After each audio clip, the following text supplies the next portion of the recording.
Hello. Welcome to the sixth session in our world from a material perspective, as we currently consider areas that divide us.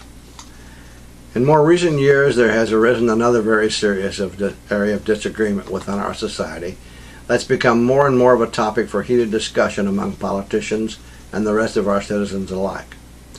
This matter, in varying degrees, is also related to the ongoing and continuing efforts to shift the country to the political right.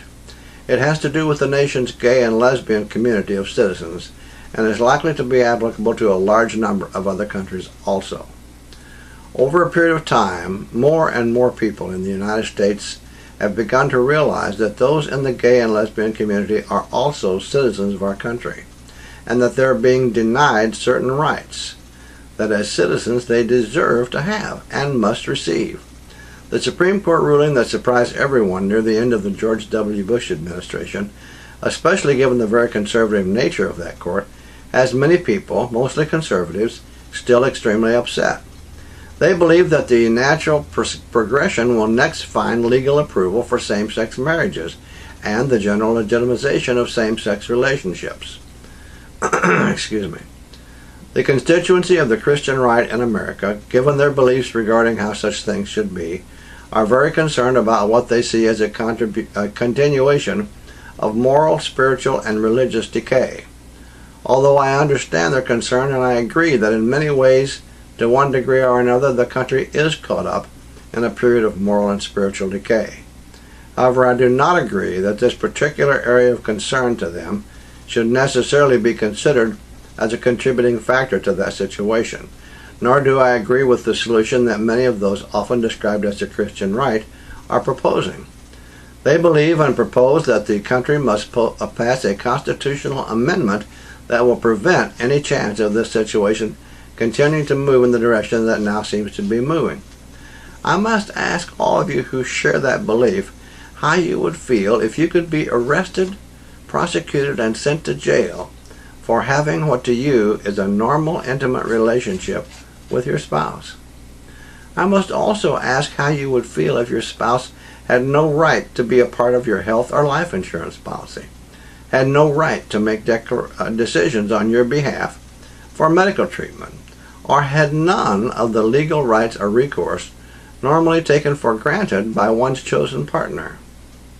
Both you and I already know the answers to these questions. You would feel the same hurt, frustration, and anger that those in the gay and lesbian community have been living with for countless years. Let there be no doubt about the fact that I do not believe, nor would I ever propose, that homosexuality should be held up or praised as a lifestyle that any or all should desire or seek. Neither would I propose that it should be ridiculed or condemned or legally prohibited. I know that God does everything for a reason, and people of that community could just exist just as all the rest of us exist, because God has a purpose for their and our presence here. No thinking person would ever deny that each and all of humankind are God's children. It naturally follows that if all are God's children, and they are, then at least spiritually we're all brothers and sisters. I have no doubt that God would not approve if some of his children decided that it was their duty to scorn and make life difficult for some of his other children, any more than you as a parent would approve of some of your children scorning or making life difficult for some of your other children. Those who have such strong condemnation of persons in the gay and lesbian community would be wise to tread very carefully in such areas where matters would be better dealt with when left to be resolved by God directly, in his own time and in his own way, with each of his children, if he should find anything in their life that offends him. If you choose to condemn or persecute others who have harmed no one, you could very well end up as one of those who do offend him. Excuse me. If you don't agree, then perhaps you would like to tell us what you think should be done with those in the gay and lesbian community. Should we ship them all to an island somewhere, or lock them all in jail, or some such so-called solution as that? Of course not. We all know that. Like you and the vast majority, of the world, those who make up the great majority of the gay and lesbian community want and deserve and must have the right to have a decent job and the right to work for a decent home and a decent life with their chosen partner. It may surprise you to know that I strongly believe that marriage is among the most sacred and important institutions of humankind, and therefore I can very much understand and appreciate the concerns of those who want to keep the traditional definition of marriage as being between a man and a woman. But those who so adamantly insist on that should stop a moment and consider how they would feel if the roles were reversed. How would you feel? Would you want to be made to feel that you're a second-class citizen? I think not.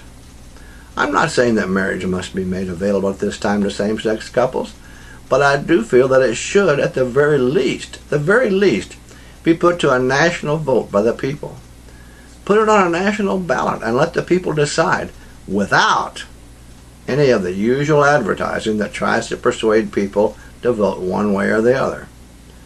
Regardless of the way the vote turns out, whether it be for or against marriage of same-sex couples, those of the same sex who are consenting adults and who both make the choice to be together must be given the universal legal right to make a comparable arrangement, whether it's called marriage, a civil union, or by any other name. We are all God's children, and we all deserve to have a decent life and not be treated like second-class citizens. I'm not asking that the rest of the world praise homosexuality or recommend it. Neither should they condemn it or ridicule it. However, on the other hand, I'm not suggesting that those in the gay and lesbian community make it their mission to try to persuade the rest of the world that theirs is the lifestyle we should all live. In fact, I recommend against all of these. But I'm saying that these basic rights must be given so that we're all, both heterosexual and homosexual, allowed to have a decent life in America and everywhere around the world. Let me make it clear that you should never portray me as being someone who either promotes or who condemns homosexuality. But I strongly believe that all of God's children have rights and should, by law if necessary, be able to exercise those rights. I'm asking that you do all that you can to be more understanding and compassionate about this matter than perhaps you may have been in the past, and that you do so in the same way you would want others to act toward you if the situation were reversed. Be aware also that it would be to the benefit of all of you who follow Jesus to remember the example of the instance when many of those around him were quick to condemn, but Jesus himself did not condemn. Perhaps if you have such feelings, you would like to reconsider any such feelings of condemnation that you may have. Thank you for watching this session. In session number 7, we'll complete this subject and begin the discussion on race. Thank you again.